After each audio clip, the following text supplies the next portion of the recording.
Hi everyone! Magandang gabi po sa inyong lahat. Ngayon ay nandito tayo sa kusina. Ito beans ang lulutuin natin. At lata na siya. O yun na guys oh. At ito ang mga gulay na ilagay natin guys. Kwanto siya guys. Low carbohydrates na mga gulay. At ang ilagay natin guys ito turkey ham. Pagkatapos mayroon pang ano guys. Mayroon pang alugbati. So okay na to guys, ilagay na natin ang ating mga sangkap. Ilagay natin ang sibuyas.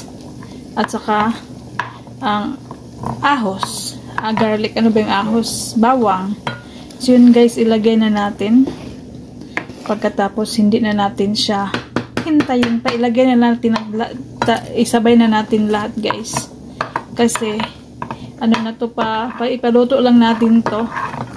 At yun na ilagay na natin ang alugbate. Itong pagkain guys for ano lang mga pangdalian guys na umalis kami trabaho, pagkatapos uwi ng bahay, babalik naman. So yun na kasi guys ano lang magkatrabaho lang kami ng asawa ko, sama lang kami palagi, sama palagi. Kaya pag uwian na may makain kami guys, pang tawid gutom. So yun guys, oh. Hinalo na natin lahat. Masarap to guys. Dito na ako nakakain ng ganito. So, ilagay na din natin yung kanang turkey. Turkey ha. Masarap siya guys. So, mamaya guys, ipaluto lang natin yan. Pagkatapos, lagyan natin siya ng mga sangkap ng mga panimpla.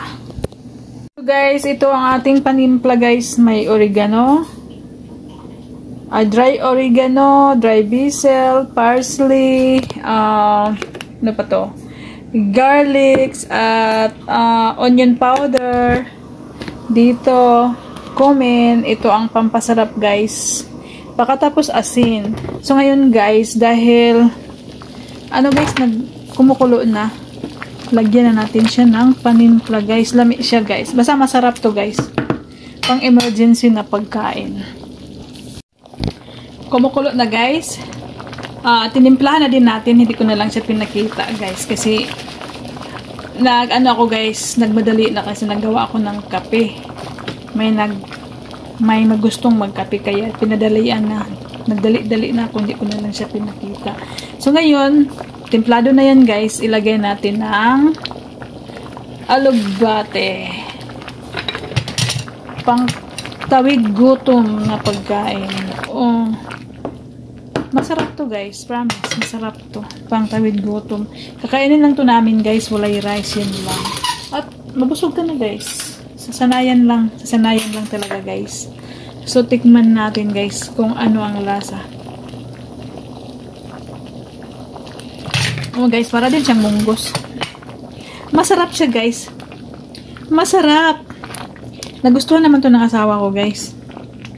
Kaya yun, matagal na to mga siguro guys, mga hindi naman din to araw-araw naman kainin. Siguro guys, mga ano to guys. Mga 2 weeks maubos. Ilagay lang sa refrigerator. So tingnan nyo guys, so masarap, sakto na ang timpla guys. Hanggang dito lang po tayo guys, ako'y magpaalam na. Maraming salamat po sa inyong lahat. Hanggang sa ulitin. Bye bye!